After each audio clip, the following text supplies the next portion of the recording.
If you haven't heard about Anchor, it's the easiest way to make a podcast. Let me explain. It's free. There's creation tools that allow you to record and edit your podcast right from your phone or computer. Anchor will distribute your podcast for you so it can be heard in Spotify, Apple Podcast, and many more. You can make money from your podcast with no minimum listenership. It's everything you need to make a podcast in one place.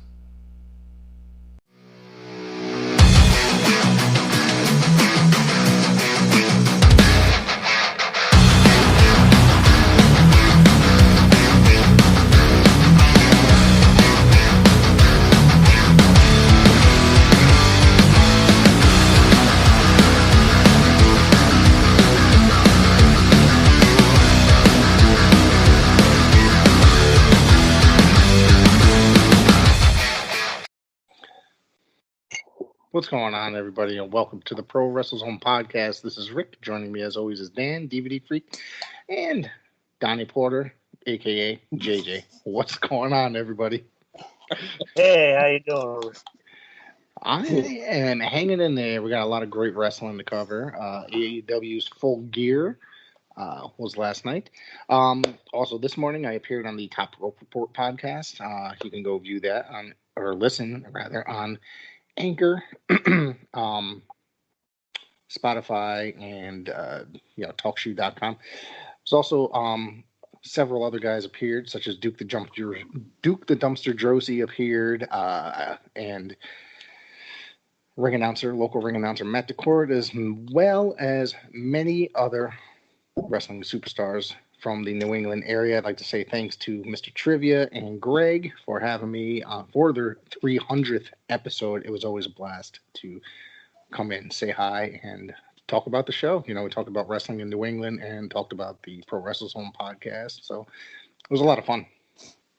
Wow, that's awesome. Interesting. Yeah. Great bunch of guys over there. So I'd like to say hello to them, gentlemen. Mike has been on the show. Mr. Trivia has been on the show.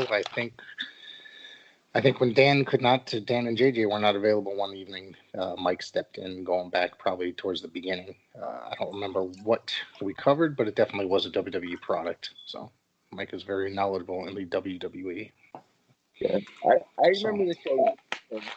Yeah. Yep. So last night was AEW's Full Gear. I thought it was a pretty good show. There was a little bit that I fast forwarded through. I will admit that. I thought overall, though, it was a really, really good show. Definitely better than the previous pay-per-view, which was the Double or Nothing. No, All Out.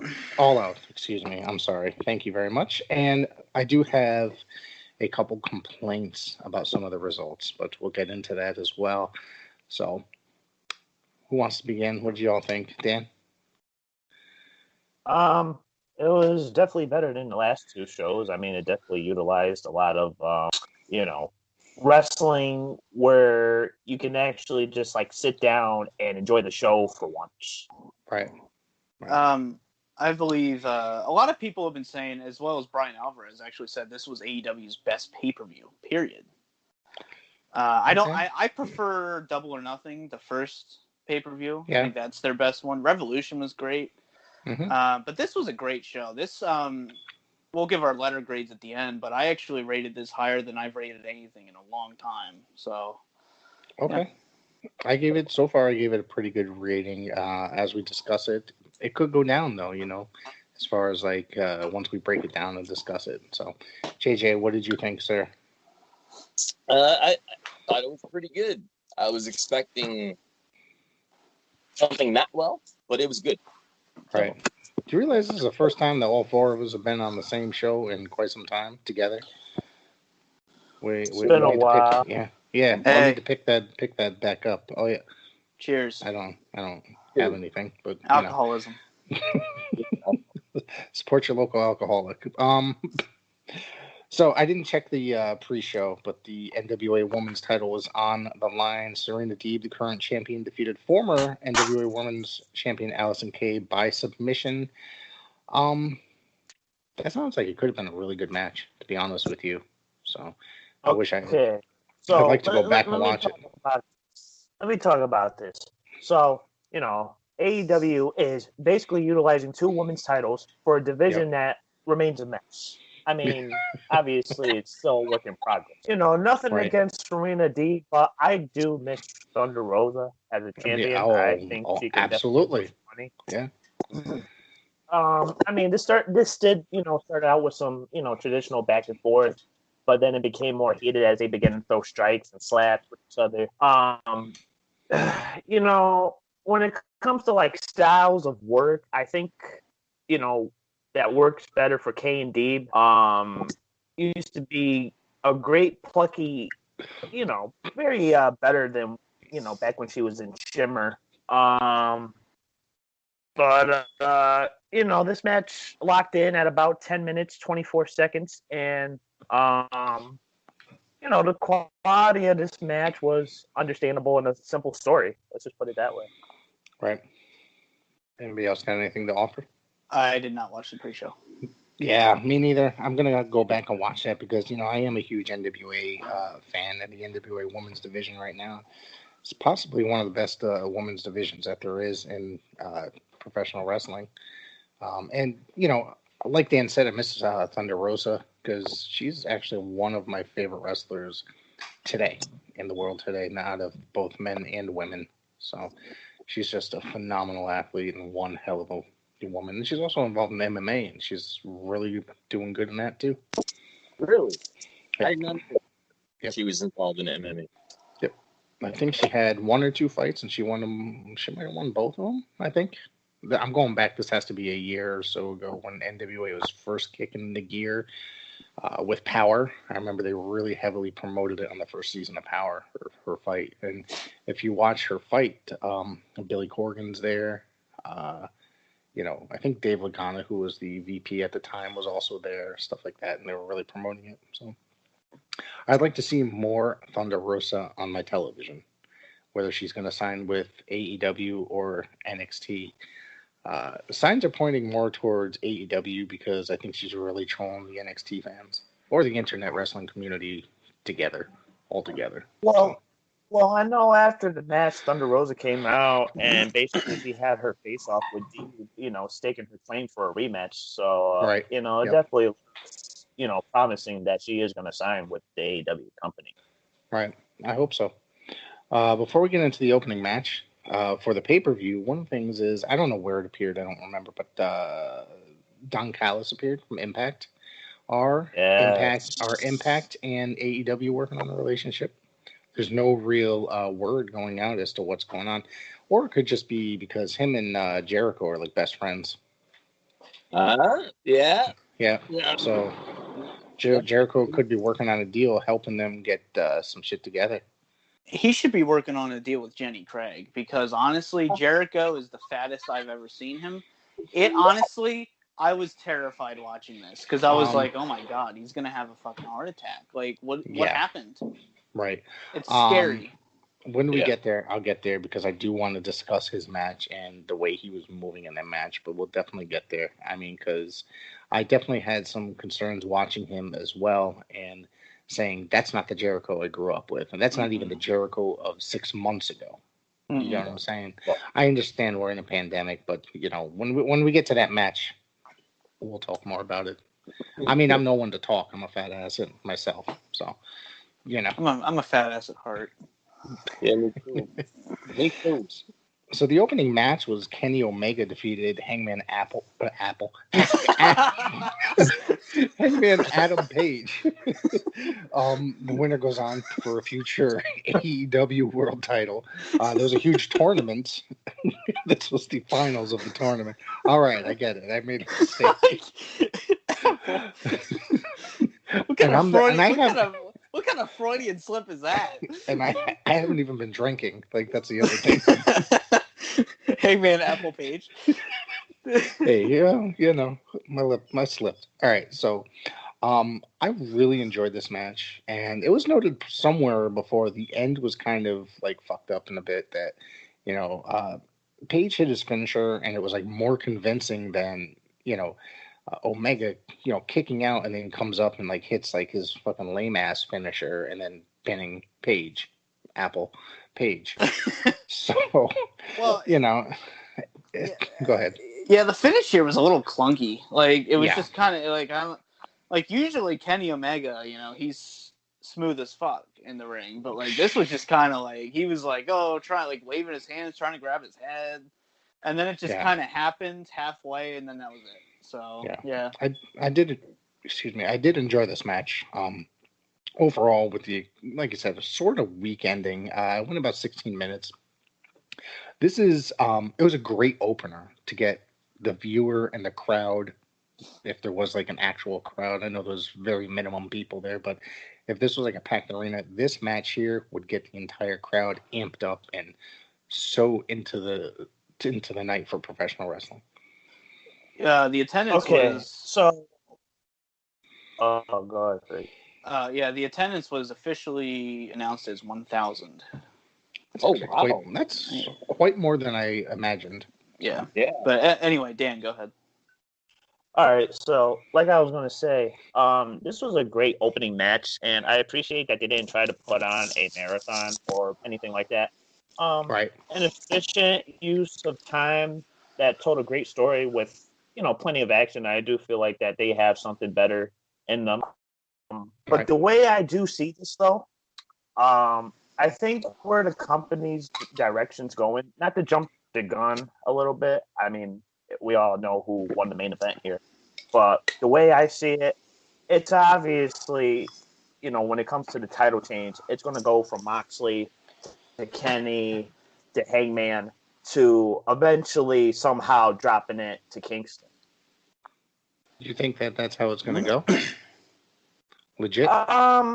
Maybe not in that sequence, but right. I mean, I couldn't really see Kingston winning the title at this pay-per-view. Right. I was actually quite surprised that it didn't happen.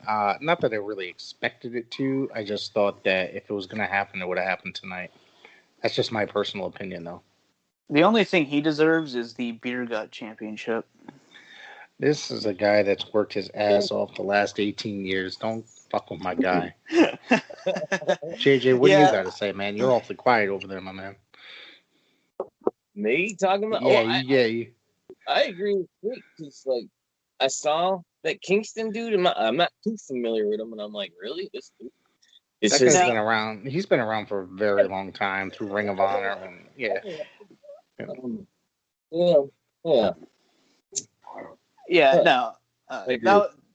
was a joke. He does. I didn't think the title was going to change hands at all. To me, this was kind of just a filler title match for Moxley, just to kind of get him to the next pay-per-view. But if one thing, I think that Eddie Kingston's promos are selling it 100%. That guy's one hell of a fucking promo guy. To be honest with you. I'll tell you one thing. He'll sell tickets, and he'll stand outside and sell tickets just cutting promos like that. You know what I mean? Well, his promos are selling, but his ring gear is definitely not. Why does this guy look like the fucking Green Ranger?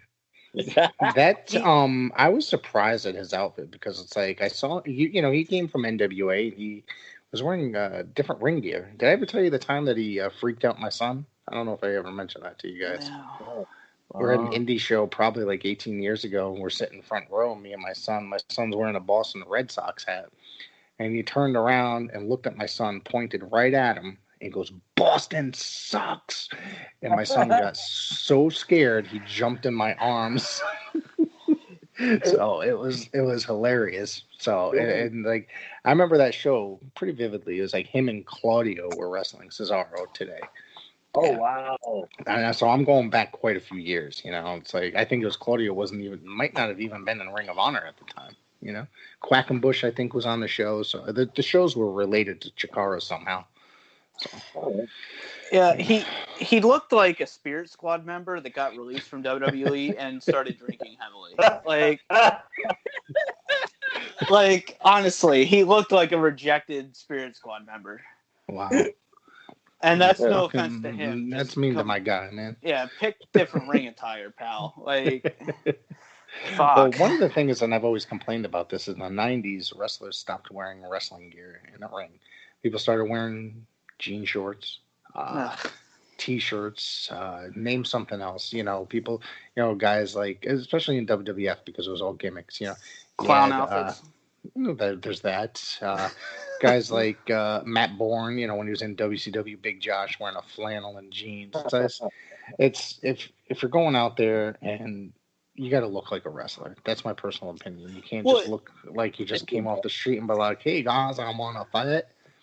Yeah, I give it the thing, but I always loved Raven coming out in the jean shorts, and I always loved Justin Credible coming out in those jean shorts. Like, I don't know what it was back in those late '90s ACW era. Well, that's ECW. That's not traditional wrestling.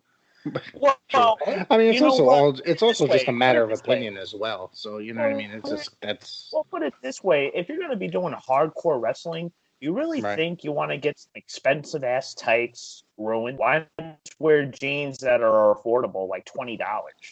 Yeah. And I brought this up Tuesday with Rick. EC3, his little jean gimmick he's doing now, like that he's horrible. not even wearing tights anymore. Yeah, like what the hell is that?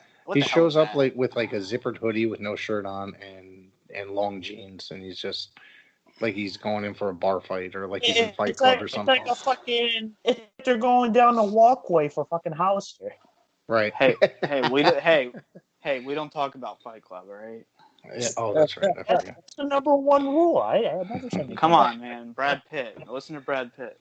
That was one of my favorite movies for a very, very long time, but I haven't seen it in years though. Anyways, yeah, that was a pretty good match overall. So the second match was Orange Cassidy and John Silver. Ugh. I am not familiar with. Go for it. I'm just saying right now, Silver has consistently been one of the more impressive Dark Order members. So I wouldn't be surprised if he didn't get a push. Okay. End of that. This match I didn't really pay a whole lot of attention to. I was at work when I was trying to watch this and squeeze in this 4-hour program for tonight so we can talk about it. But, I've come around like 60, 70% on Orange Cassidy, not 100% because of the gimmick. I know. I mean, trust me, I used to be a Orange Cassidy hater myself. But, I'm not a hater. I will say this. If you're going to be a ridiculous character, do it right. And he fucking sells it. He is really good at being a ridiculous character. It gets to the point where I get invested in this ridiculous character, and that's saying something. Once he gets going, though, in his matches, like he's then talented. you get convinced. I mean, I told you, I think it was you I was talking to last week, where it's like I always hated him, and then I found out who he actually was.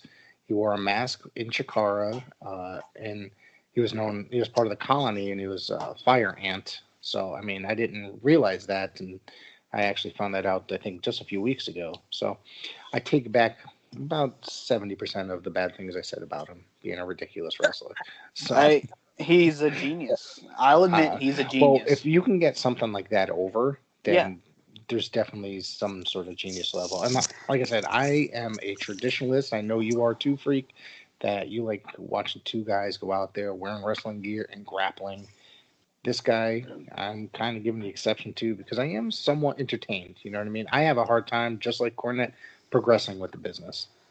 It's just like I get frustrated myself because I'm getting invested in this stupid character. Yeah. And that's the effect he has. But my biggest problem is, when he's doing those little wimpy kicks, and he was like, and John Silver's like, "Oh, I'm not. That doesn't hurt. Just fucking whack him. Don't stand there and take him. Just fucking whack him." Well, there's guys that will sell them, and then there's guys that will just look at you and beat the shit out of you. For him, you know what I mean? So it's like, where does it end? And there's guys that put him over, like legends, like Scott Steiner would come in there and he will sell his maneuvers and work with him. Really? Yeah. Yes. Look Scott it up Steiner? online. Oh man. Yes. Scott Steiner worked, I think, with him, and I think he worked with. Yeah, exactly. He needs that $200 on the indie or whatever. Well, yeah. No offense, but Scott he's Steiner that crack money. I'm not a big fan of Scott Steiner, but he he is a legend. Let's just be honest. Yeah, he is. And he actually sold for Joey Ryan too, and which I thought, yeah. One of the things is we'll get back to AEW in a second. I always thought Joey Ryan, I hated his gimmick. Absolutely hated it. And he banned me on Twitter because I was very opinionated on his gimmick. That's awesome. That's when you know you're doing something. I always defended his personality because I heard him in interviews and thought he seemed like a genuinely good guy until it came out that he was fucking likes to fondle women illegally. So, and then I changed my, that me hating his gimmick caught up with his actual personality, and now he's just a fucking cocksucker. So. We don't need to talk much more about that. I don't want to talk about it. I want to sit here talking shit about him. The thing about AEW is... Oh, yeah, we're back to AEW. Yeah, probably edit that part out. I missed the Clementine match with the other guy. What was the next match? It was... Did you say Clementine? Yeah, I said it. I'm being funny. All right. It was the TNT title. Darby Allin defeated Cody Rhodes for the title. They actually list him here as Cody Rhodes. Did he actually come out to Cody Rhodes? I didn't have the sound on for some of it. Yeah. Justin Roberts actually announced him as Cody Rhodes. I saw that. There's a bit of a pop. But okay, this match was phenomenal. But my biggest problem is, what is TNT? It's a fucking TV channel. Right. Okay. This is a pay-per-view. This is a not pay-per-view on TNT. This is a pay-per-view on, I believe it's on Fight. It was on BR Live, but it was not on TNT. So the TNT title should have no jurisdiction on here. You could have made this one of those storylines where if Darby Allin beats Cody, he gets a further championship match. I think this is very. This belt, the TNT title, is very. Do you want to say arrogant of TNT to create a belt like that rather than making an actual television title? Yeah, exactly. Yeah. JJ. It's them. It's their way of being able to own something as far part of that company. You know what I mean? You know what though? After they didn't want wrestling, in 2001. Right. That was one of the higher up executives that didn't want it after they bought it from Turner. He hated wrestling, and so once they got WCW going, they did not want wrestling on there for years. Somehow, I don't know if that guy still works there now, but somehow What's that? Jamie Kellner, I believe that was his name. You know what? I think you're right. Yep, sounds familiar. But I think it was years later, Tony Khan and the boys were somehow able to convince TNT to bring wrestling back.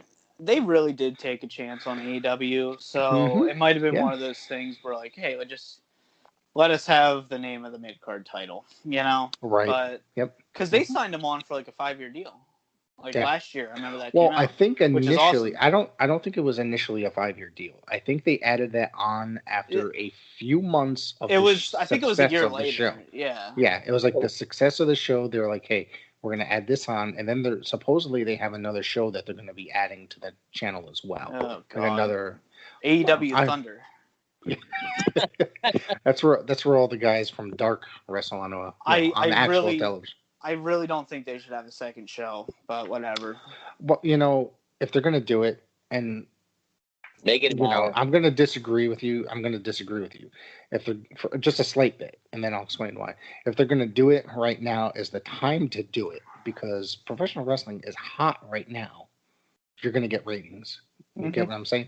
There's no other sports on television, so you're going to get people that will sit there and watch it. Football and baseball are at a minimum. Well, baseball's nothing now because the season's over, but football is at a minimum. It's not what it was prior, in previous years. So right now is the time if they're going to do it. Whether it's short-lived and it's convincing or good at all, that's a whole nother story. And whether they keep it or not, that's a whole nother story. You know what I mean? But who knows? You know what I mean? It could be whatever. So. Okay. So I'm going to translate this match the best way I can possibly put it. This was my shit. Building the match around, the Hammerlock was tremendous. as, Darby selling and Cody playing his role expertly. I really do believe Darby has proved to be maybe one of the faces of AEW in the future. I see what you're saying. And, this is coming. This is coming from this, Rick. This is coming from a guy that I've witnessed in NEW, and I'm just like, I don't know who the fuck this is.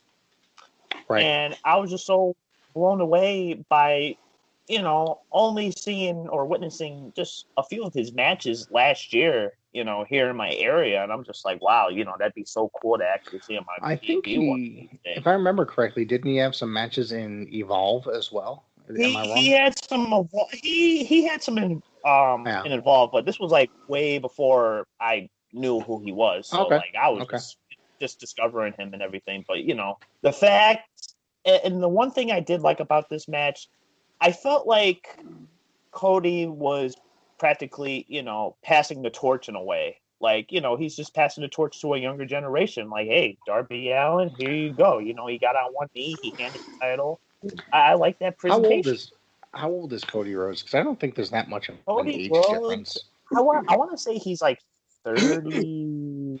But I think that Cody has no problem helping talent. You know what I mean? And that's what I mean. And doing the job and giving guys the rub. You know what I mean? And I think him working with Darby, didn't he go to a time limit draw on one of the earlier pay-per-views last year with Darby Allin? That's right, right? Wasn't it Fighter Fest? Yeah, probably. Yeah. So it might not have been a pay-per-view. I think that was on TV, but whichever. But I think they wrestled for a 20-minute time limit draw. And obviously Cody Rhodes knows how to help other talent. He doesn't seem to be necessarily greedy like other some wrestlers can be, I should say, and he's got no problem either laying down or just putting on a really good match and not fucking up a match for certain guys, like a young guy like Darby Allin, and letting him shine in the ring. Well, I'll tell you what, I think my favorite AEW wrestler is Darby Allin. He's very, dude, I can relate. Anarchist, anti-authority motherfucker, hell yeah. Like, that's, dude, I love it. And it's just, I think Darby Allin's he's the ultimate underdog. I can't disagree with you. You know what I mean?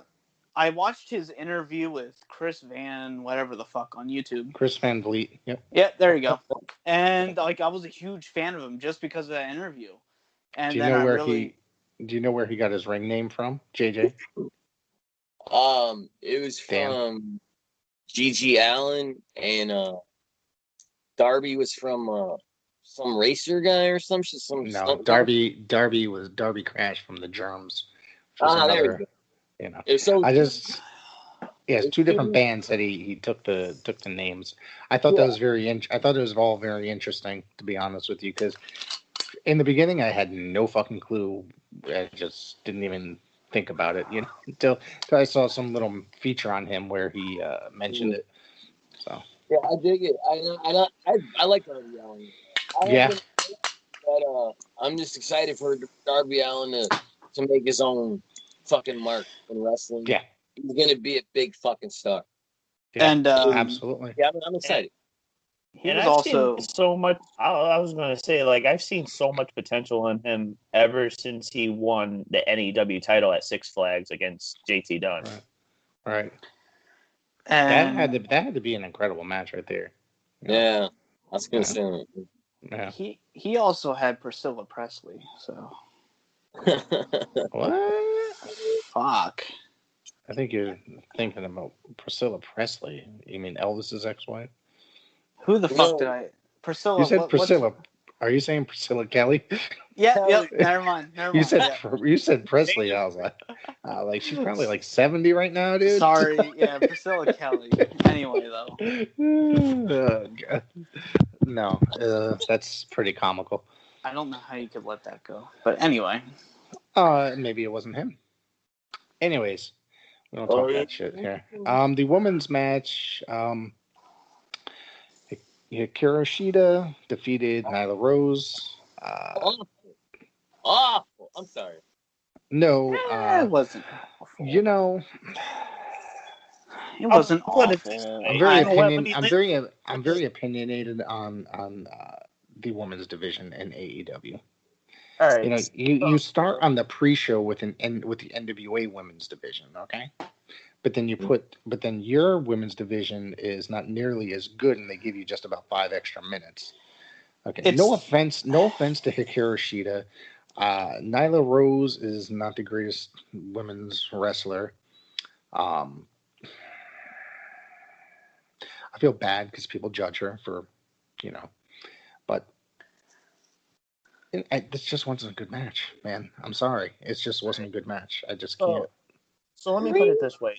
Their no DQ match at Double or Nothing was very good. The way I see it, AEW can't book a legitimate program for Shida. And this could have had some solid build-up, but, given their previous match, it feels like it was just thrown together. So. Yeah. I don't know. I'm just not convinced about, with Shida. I mean, the women's division in general, I think the women that they try to push, they're all, women that are very small. You know what I mean? And the women that they face are extremely, sorry, Dan, are rather larger, and then they're defeating them like Hikaru Shida. And Riho was 98 pounds, and she fucking defeated Nyla Rose. I mean, I was there for that one. Yes, that's cool. That's awesome. So that was the most overmatched for that entire crowd, though. Honestly, I find that interesting. I really do find that interesting. I was invested in that match. It was a good match. That's probably the best women's match we've had in AEW, and that's saying something because we haven't really had an excellent match. I'll quote Jim Cornette: "The women's division is the drizzling shits." So. Yeah. But I'm not really a fan of women's wrestling anyway, so it's not. I don't know. That's controversial. It's not that I'm not It's not that I'm not a fan. It's just growing up, it was treated differently, and it wasn't. It was like the sideshow, basically, or the popcorn match, or the bathroom break. You know what I mean? Now, it's definitely treated more seriously, which I think is a good thing. And it's not that. So it's like if you're growing up with that mindset of it always being one match, now you go to a show, there's 3 or 4 matches on the show for that. Yeah, sometimes for that division. Better matches than the guy, especially in WWE. Like looking back, and like you said, Rick. I'm not too big on the women's division in AEW. Right. I've said it before that I think NXT and WWE have way better. Right. Yeah, they do. They have great women's divisions. It's just AEW, I mean, I think that happens when you have one of the wrestlers that is booking and handling the women's division, or Kenny Omega, who he hires basically all his friends rather than bringing in quality opponents for people. That's the difference, because NXT has a better division because they hire they know what they're doing in that division. Yeah. Better scouts. Yes. I read an interview today where Tony Khan basically admitted the women's division is not what it needs to be. So he's been saying that for like a year now. So why don't you do something to fix it? If it's been a year, if he's been saying that for a year, why hasn't he improved it? Exactly. I mean, but you're bringing in women like Allison Kay and Thunder Rosa, who are technically NWA. Actually, Allison Kay wasn't. Didn't she request her release recently from the NWA, or leave the NWA? Dan, do you remember that? I think just within the last week or two. Either way. But Thunder Rosa, her contract's up in a few months in 2021, and she, you're bringing in women from the NWA, but you're not trying to put on better products with that division. You really gotta. And I mean, the tag team division's mediocre at best too. And I will say this is the only time I will praise this company. But WWE, I think they have the best women's division. They have Asuka, I love Charlotte. Fuck you guys if you don't like Charlotte, but she's all right. She's not the best, but yeah. And it's just, and Donnie Langston, fuck you. I don't like Becky Lynch, but Becky Lynch sucks. She really does. She's definitely overrated, in my personal opinion. I don't think she's. The only reason she got over is because Nia Fats decided to punch her in the fucking face. That's it. And Becky Lynch is not. She's not shit. I think Asuka. I think she's the best that company has. And I like Bayley, and Sasha Banks is okay. I don't like her as a person, but she's an okay wrestler. When it comes to the women's division, I have to agree. Like, I think Asuka is the best talent that they got there. I think, NXT's got some great women too. Yeah, exactly. And I think that some of the women that they don't even barely utilize and that they job out every week are some of the better competitors that they have. You know what I mean? Yeah, you're right. Well, okay. So I was gonna say, when it comes to this match, now that you guys brought up WWE, thank you, Dan, for getting us back on track. Yeah. So no. I was just gonna say, you guys already brought it up. I was gonna say this match reminded me of an early Divas Revolution match when the girls had no real storyline, and an attempt to fix it was so simply to just give them more fucking time. It's right. It was disappointing. That's it. Right. This is kind of off topic, but were you guys an AJ Lee fan? No. Who? AJ Lee. Yeah. AJ Lee. I like the body. Maybe not the body, her wrestling talent. AJ Lee? Yes, I was a huge AJ Lee fan. So was I. I thought she was a very beautiful woman. I didn't, maybe I did not pay enough attention to her wrestling and her output. I didn't think that she was that talented. If I remember, if I'm going by what I remember, I thought she was rather annoying, her character, but that's just me. I wasn't necessarily even 100% invested in WWE at that time either. That's kind of when I started to fall off the train quite a bit. So, I don't really know. I can't answer that really 100%. Oh, no, yeah, I like, AJ Lee was putting on great matches. Unfortunately, at that time, she didn't have that many women to wrestle with. Am I right? Yeah, I don't think the division, and that's before the that's still way before the Divas division transferred back to the women's division, correct? The women's revolution. Yes. Yeah, fuck that. Yeah. Right. Anyway. Let's be proper gentlemen here. This next match. What was the next match? What were we talking about? We were talking AEW World Tag Team Title match. Now, oh my god. I'm going to be honest with you right now.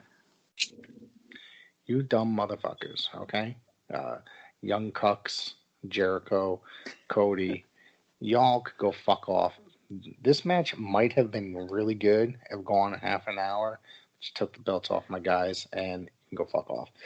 Other than that, I thought it was a very good match. But maybe I'm just sitting here pissed off complaining because, that's just part of the storyline. Well, the way I look at it... They did their job. The way I look at it is the whole stipulation, I hate when this stipulation happens. If the person loses, they can't challenge again for the titles. That's a spoiler to me. Yeah. It is. But I've also heard that, or a rumor is that, are the FTR done with AEW? Did they make all their appearances? What is their contract like? Oh my god!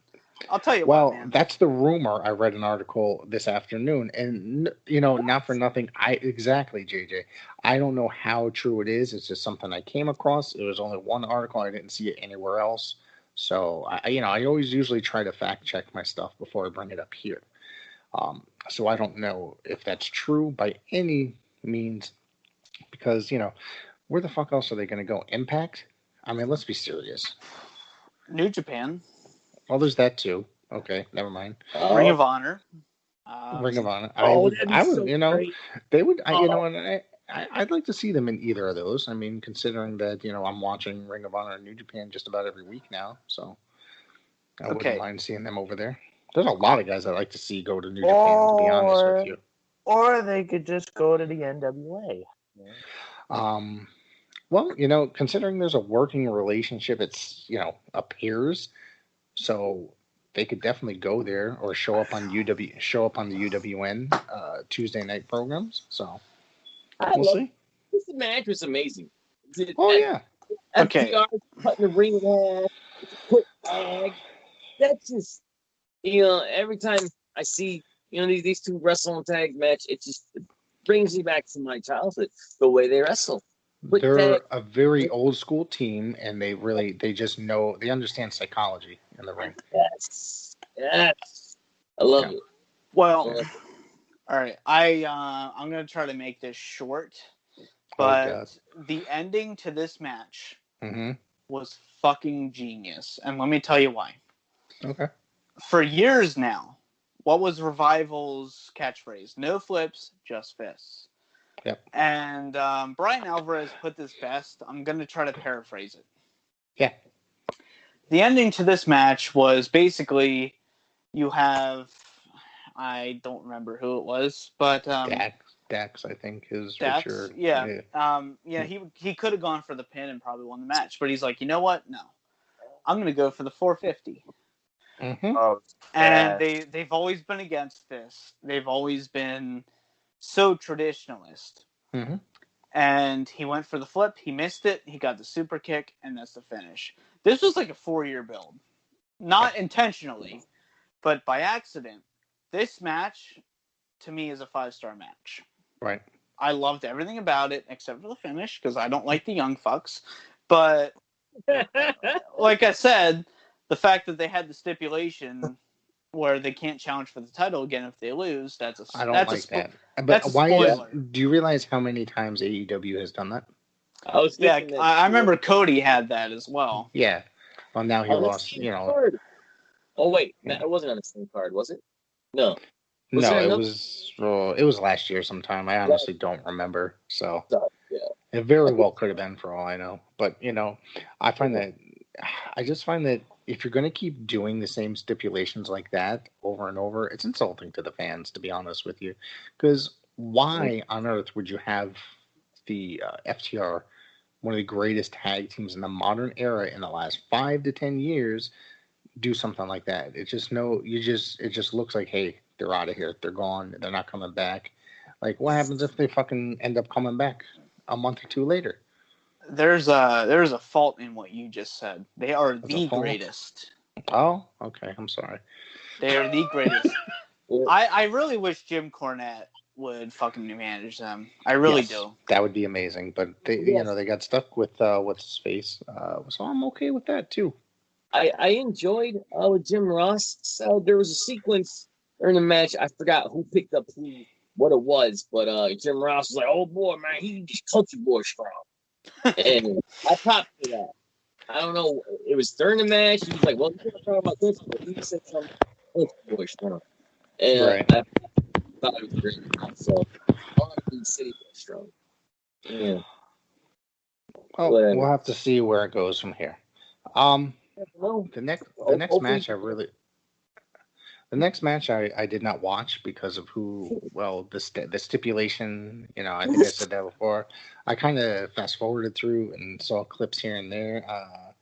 They using like fireworks at each other or some bullshit like that's. Oh man, that was some fucking like Saving Private Ryan bullshit. All right, where they're just shooting fireworks at. Yeah, these stupid stipulation matches like this and these stupid cinematic matches. I'm just going to be honest. I'm going to say it. They've been going on since earlier this year. And I know they pretty much happened in the past too, but bro, they're killing it. Every fucking company now is killing it. They're on every show. Impact has been doing 1 to 2 per show or pay-per-view. AEW's been doing the cinematic matches. WWE's been killing them. Every pay-per-view there's something ridiculous. I've had enough of this shit. Like, seriously. I just want to see 2 dudes going at it in a ring. I don't want to see anything else. Well, I hate cinematic matches. With a passion. And I think the first one was Undertaker and AJ Styles at WrestleMania. And I was literally the only person that hated that match. I hated it as well. And I usually during live pay-per-views, I used to just live tweet everything. but I don't think I have in a while, so. I don't think there's ever a time where cinematic matches are good. I fucking hate them. It makes a joke out of the business. It's fucking stupid. Stop. I understand. We're in a pandemic. You got to come up with something. But for the love of fuck, stop with the cinematic matches. I can't stand them. I can't stand them. I will say this. And Moose and EC3 put on a really good cinematic match because did you see that, Stan? Bound for Glory. Dan hears the word moose and then just fucking so so he just. But yeah, in seriousness, dude, it's like they actually put on a really cool match. It's just basically Moose killing fucking EC3. Basically, it was pretty interesting because it just was like a normal fight. You know what I mean? Just in a ring surrounded by EC3's drones, basically. So that's about the extent of it. I think I remember shit like that. It was somewhat recently, yeah. Honestly, the only thing that I liked about the cinematic match was the appearance of Shane Helms and Gangrel.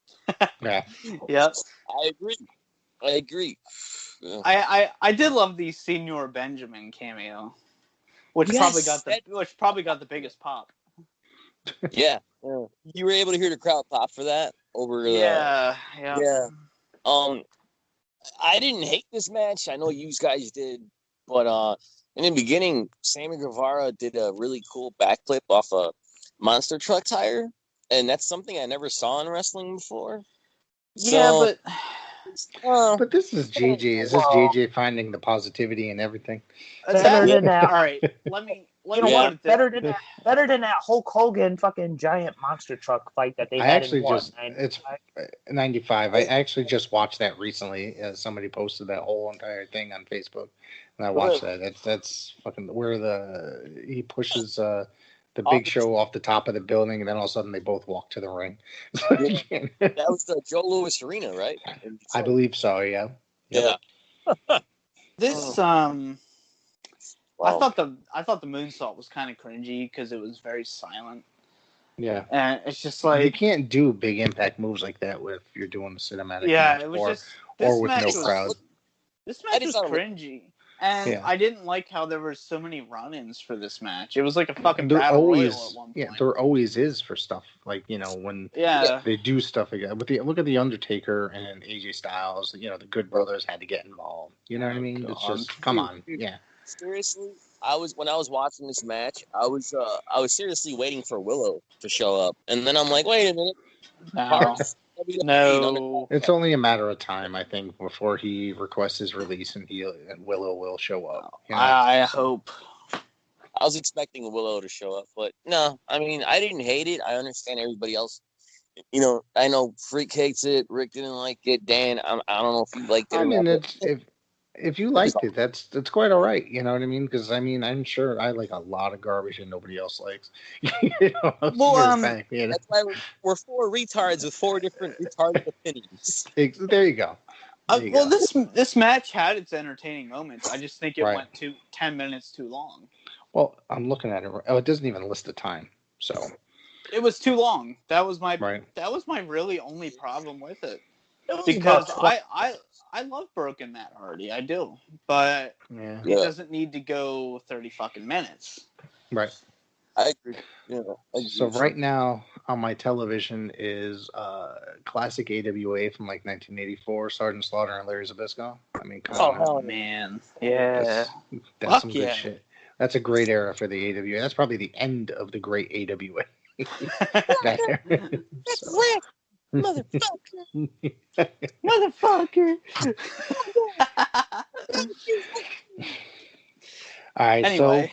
So the next match is Maxwell Jacob Friedman taking on Chris Jericho. Now we can do our Jericho rants. And if MJF wins, he joins the Inner Circle. Michael Jacob Friedman. So I like this because MJF coming out to the light up jacket like Chris Jericho used to do. I thought that was classic. Right. Another thing that I like is MJF pulling that whole Eddie Guerrero out the hat trick where he basically just plays dead and he gets the pinfall victory. But I thought that was beautiful. I thought it was great. Yeah. But hear me out on this. Sure. I've been having a lot of insight, and maybe this is a form of foreshadowing, or we can reminisce to, I don't know, maybe like the Nation of Domination around 1997, 1998. Okay, you got MJF now, a part of the Inner Circle. What if it gets down to the point where MJF is just there to take, let's take a quote out of Kurt Hennig's playbook, Chris Jericho's spot, and basically MJF is playing the role of The Rock, trying to become the new leader of the Inner Circle and trying to kick out Jericho. That's possible. That's a very big, strong possibility. But I also think one of the other things that's going to happen here is Wardlow's going to turn babyface. That's the other thing. And I think they've been building that up for quite a while. JJ, you still there or are you frozen? I'm here, bro. Your screen is frozen, but I can hear you. Okay. Sorry, bro. I'm messaging somebody real quick. Sorry. Oh, all right, man. You're good, man. You're good. So yeah, I think that Wardlow is basically going to have enough of the abuse, yada yada, and he's going to turn. But whether what's his name, MJF becomes leader of the Inner Circle, I think it's a good. I think that's a good analyzation. I think that. Jericho being who he is definitely in line for another face run, especially before he retires. And I think he's getting up there. Because put it this way, why would MJF want to sit there and say, I want to join the Inner Circle? Obviously, he has some insight of joining that family. Certainly, John Cena has joined the show. You saw my cup. Hey, this is my ice cup. Okay. Got all the wrestlers on it. Collector's cup. All right. Hilarious. Yes, sir. That was John Cena. I couldn't see it. You jackass! You almost got me there.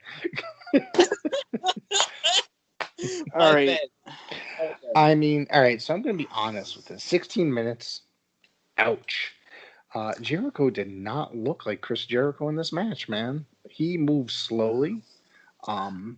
There was time where MJF took his arm and went to drop it across that top rope, and Jericho basically just stood there. Normally he would just drop to the ground, etc., and sell it, and he just kind of stood there, holding his arm, but nothing really. I wasn't convinced. I wasn't this was a halfway decent match, and I think 90% of it came from MJF. Unfortunately, that's the benefits of life is, you get older, obviously. So I think it's just Jericho getting up there with age. And I'm not knocking the guy. I'm not knocking the guy. I'm not knocking the guy either. But, I've heard this from a lot of people too, and I could give some insight on it. I think Jericho's at the point where he's making so much money, he doesn't really care at the point anymore. Well, yeah, I've said that as well. He's also, he's making a lot of money. He can do basically whatever he wants. If he wants to go fall in a fucking tub of orange juice, mimosas, whatever the fuck you want to call it, he could do that because the guy he's at the point in his career, he can do whatever the fuck he wants, and he doesn't care.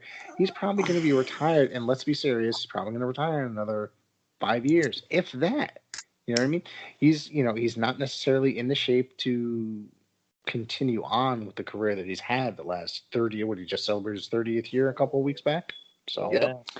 You know how long he signed for AEW? How long is he's got some sort of executive position there. So. Oh, well, okay. So I have no idea how long and what entails, how many, what his in-ring career is like there. I don't know how long that's for, but Well, I only ask because he Jericho stated on the Jericho podcast, I signed this is the most money I've ever made from a contract from wrestling. Okay. He said that verbatim. So, but more power to him, Yeah. Well, great. That's more power to him, like you said. I mean, if that's what he wants to do, it's his life, it's his career. Fucking A. But Freak, what are your thoughts? I know man. Yeah. Okay, I'll try to keep this as PG as possible, but Chris Jericho can go fuck himself. PG-13 is okay. Oh, Jesus. Okay. Well, we're already out the window. Well, PG-13 allows one F-bomb, so there you go. Okay. But Chris Jericho, to me, is the biggest cancer in this company because he admitted in an interview that at this point in his career, he wants to have fun. Yeah. No. It's just the whole MJF and Chris Jericho singing duet. I wanted to kill myself after watching that. I hear you on that. I hear you on that one. MJF, to me, he is the future. Yes. I've been saying that the last 2 years about MJF. He is a heel purist. And the fact that you have them sit down at a fucking restaurant and have them fucking sing and dance together pisses me off beyond belief. Chris Jericho, I hate you. He was a great. You really hate him. Let's come on. No, I hate who he has become because he admitted in an interview that he wants to have fun at this point in his career. I mean, he worked his ass off for 30 years. I mean, don't you think? I don't care. Okay. This is not the company to be having fun and breaking kayfabe. Well, you know what? Let's put it this way. He might as well just put himself on the list. I'll put him on a fucking list. But he's making a joke out of something he shouldn't be.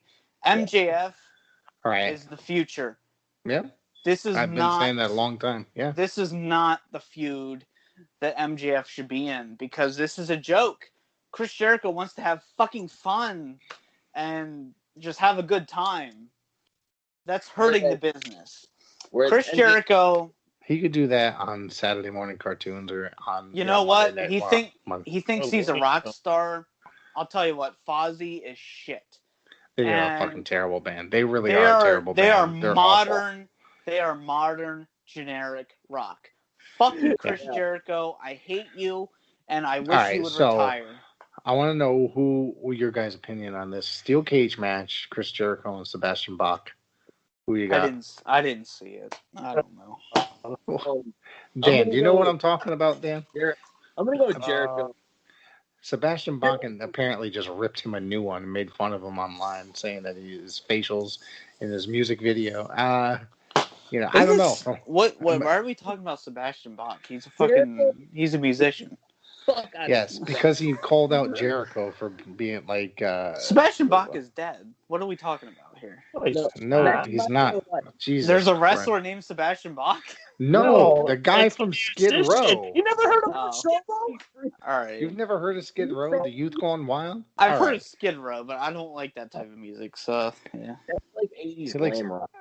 Yeah, so JJ's pick was Jericho. I've heard that Sebastian Bach is slightly crazy, like not in a good way. So I'm probably gonna go with Sebastian Bach. I know. Don't get me wrong. I've heard some stories like Sebastian. He's like kind of like mentally crazy. That's why he was kicked out of Skid Row. Yeah. All right, I'll give you that. Like, Sebastian Bach, he ain't a bitch. He's gonna fucking, Yeah. Fight back. I got Jericho, dude. Like, I don't know. I got it. All right. Man. Jericho's a big dude. Like, I mean, well, if he could move around, then we'll see, Yeah, but I'm saying, like, all right, if Sebastian Bach, I'm pretty sure Sebastian Bach's in a lot more, like, better shape. Let's say I'm sure he is. Right now, I'd probably go Sebastian Bach. But, like, Jericho 10 years ago, I'd say Jericho. But, yeah. You might have a point there.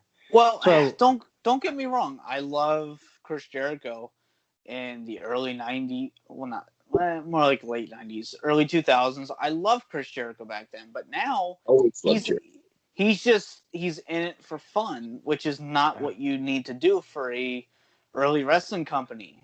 Yes. You need to be getting yourself over. You know what? Now that I think about it, Jericho's practically playing the role or the gimmick of a rock star, where it's like he doesn't give a fuck, he's not taking it serious, and that's what I'm saying. Like he don't care. He can fuck. I mean, because granted, when he retires from professional wrestling, he's going to continue on with his shitty metal career. He's the modern day Vinnie Paul, dude. I hate Paul. We still got one more match to discuss, and I got to tell you, to be honest, I was kind of disappointed in this match. So, John Moxley retained the title against Eddie Kingston in an I Quit match.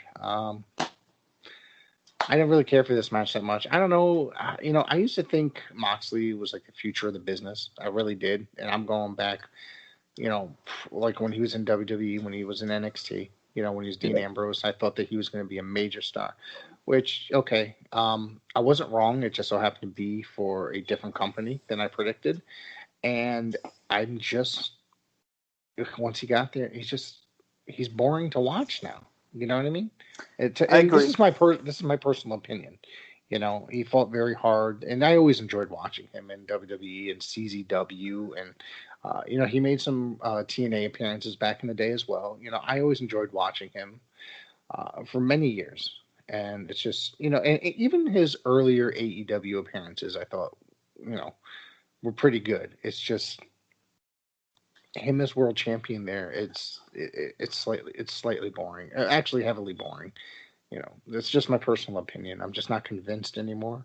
So, all right. So let me just put it this way. First of all, Eddie Kingston's attire, the way I see it, it could have been a lot better. I think his promos are definitely a lot better than his attires. But, I mean, that was as violent as it needed to be. But, I mean, I kind of enjoyed this match. Though I do think the finish was kind of anticlimactic. It was a good idea in theory, but the execution lacked. Like, I didn't really like the finish where it made Eddie Kingston look weak. This match, you have to look at it this way. Try to follow the rest of the show, like FTR and the Young Bucks. Yep. That to me, like I said, it's a 5-star tag team match. Try following that. Yep. You had to have some sort of gimmick match, and for this felt like a Dynamite main event to me. Okay.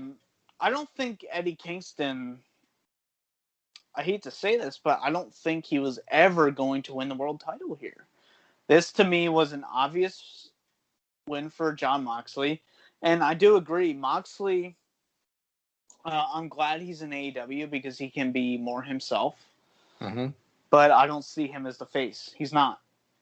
To me, the face is MJF, but that's a whole different thing. I think it's just a matter of time before he is the actual face, And with the thing with Eddie Kingston is that guy, like I said, and like he deserves everything he's getting in AEW because working his ass off the last 18, 19 years. You know what I mean? So he deserves that spotlight. People to watch him. When he came in, how many people really knew who he was? Viewers on TNT that just discovered AEW, guys that probably watched WWE the majority of their career and never seen Eddie Kingston. So for him to get this kind of chance and spotlight, at least just for one night, it's well deserved. The guy's worked his ass off for 18 years. So hats off to him. He carried this match. Yes.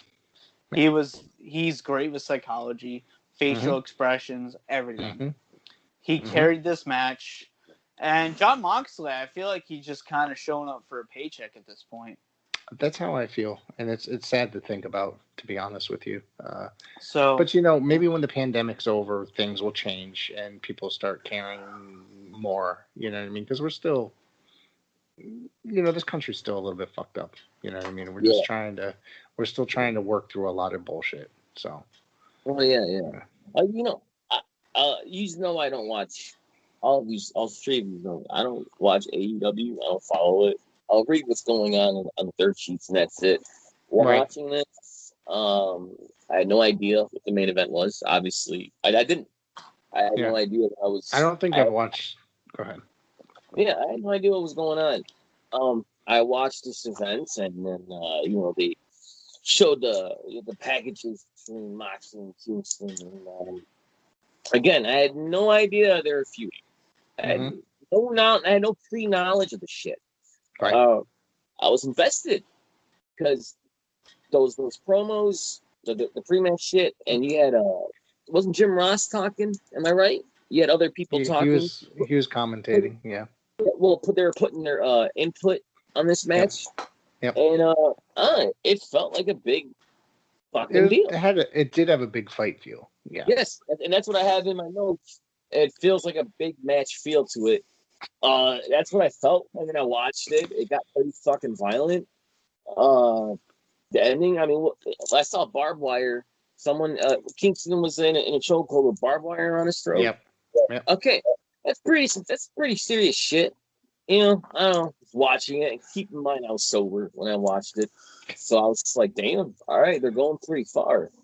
Yeah. I enjoyed the match. I enjoyed the story they told. I of course I knew Moxley was the only. It's like, yeah, it's Mox, whatever. But yeah, I enjoyed it. It's pretty cool. One of the things is that I don't really watch much weekly wrestling anymore, such as AEW, NXT. It's just definitely Raw and SmackDown. You know what I mean? Yeah. It's like I will tune in to AEW or I'll watch it the following day and then I'll skip through certain things. You know, the only real weekly wrestling I'm currently, invested in is New Japan, Ring of Honor, and Championship Wrestling from Hollywood. And, it's like, and when the NWA returns, I'll be, fully invested in that because I was, I got to tell you, during that time when they were on YouTube at 6 o'clock every Tuesday, I made sure I was home every day. I said, no, I'm not going to start cooking dinner until after this 7 o'clock. I said 6 o'clock and NWA's on. So that's how important the NWA was to me, like even still as a grown man, because it was just one of those things. It's really hard for wrestling organizations today to suck me in to the weekly shows, and there's very few promotions that are really doing that. So a lot of it's like, no, I do keep up with AEW. I do watch it. I do watch NXT on a weekly basis, but I end up fast forward. I don't watch everything throughout the entire shows. You know what I mean? I do fast forward through, and I try to keep up on as much news as I can, obviously for the sake of the podcast. You know what I mean? And as much, especially if we're going to be covering events. It's just a lot of these wrestling companies these days are not helping the viewer, convincing the viewer to stick around. You know what I mean? And AEW is definitely guilty at certain points, but I definitely think it is somewhat of a breath of fresh air compared to the other guys. Who knows? Maybe I'll watch Raw tomorrow. Don't Good luck. do that. Tell me if you decide. I want you to text me and tell me when you shut it off. All right, because I'm gonna be honest with you. Every time I sit there, I'm gonna be like, I'm gonna watch Raw. If it starts off ridiculous, it could be 10 minutes, it could be 20 minutes, it could be an hour, and then I'm just be like, well, fuck this. I've done it before and got about 20 minutes in and just said, well, fuck it. That bad?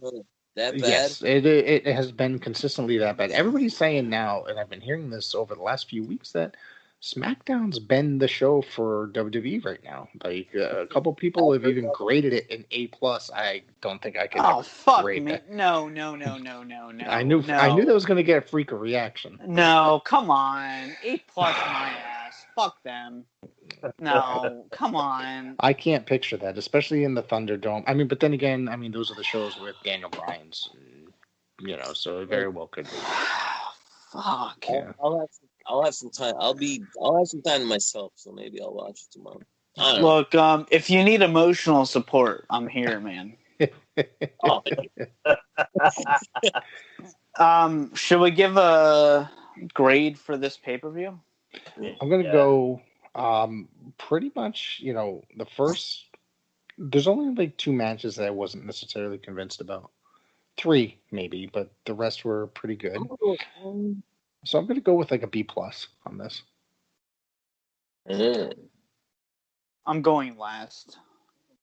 All right. So I'm gonna say same thing. I'm gonna go for a B+.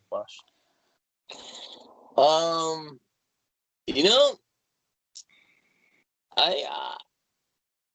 go with a B. Okay. It's all fair assessments. Yeah, it's all a matter of opinion, but yeah. And Freak's going to give the long-winded answer, so let's go ahead, Freak. I don't think this is the greatest pay-per-view that AEW has ever put on. No. But I will say second greatest. Okay. This is the tag team match for the tag team titles.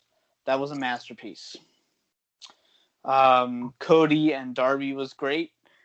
I think the thing that kind of kills it for me was the main event. It just was kind of anticlimactic. Like, I love me some hardcore wrestling, but it didn't belong on this show. Okay. I will give it a B+. I almost went an A-. I really did. But I think the ultimate deletion, whatever the fuck you want to call it, that went way too long and kind of put me to sleep. Yeah. And, it's just... This did redeem All Out, because All Out was the shits. That was horrible, and I'd like to forget that pay-per-view. Right. But this one, this is why AEW, to me, this is personal, because AEW Double or Nothing 2019 kind of reinvigorated my love for wrestling after what WWE has put me through. And this is another pay-per-view that showed me why I love wrestling. So it goes a long way. This was a great show. I loved it. I liked it a lot. The exception of the women's match and the Elite Deletion. Other than that, and the main event, you know what I mean, that I just thought was, like you said, anticlimactic. Other than that, I thought it was a really good show, but you're not going to go to a show and see every single match being a barn burner, Very true. Very, very true. So, what I got to say now is, thumbnail. But I can't tell you the last time I rated a show a B+. It's been a while. I don't remember. What's the highest rating we've given to WWE pay-per-view? Oh, God. Probably a D. That's the highest rating? Probably. I'm probably going to C, probably. Yeah. Well, you're Mr. Positive over there. You know what? The funny part about this is that JJ did not have to pull out his Laffy Taffy jokes this episode. I didn't. Well, that speaks volumes, though. No. I was going to pull out a Laffy Taffy joke for the women's match. Unfortunately, I ran out of Laffy Taffy. So, I got a bunch from my son's Halloween candy, and I ate it all. I'll tell you what. The rappers. I'll tell you what. All my jokes will get us deleted off of YouTube. Oh, Lord. Here we go. Yeah. I love you. All right, gentlemen. Let's wrap the show up and give out your social media. This has been another fun show. The first time the four of us are back in God knows how long. Over a month, it seems. Dan, where could no, actually, you know what? You're last because you got a punchline. Freak, where are you?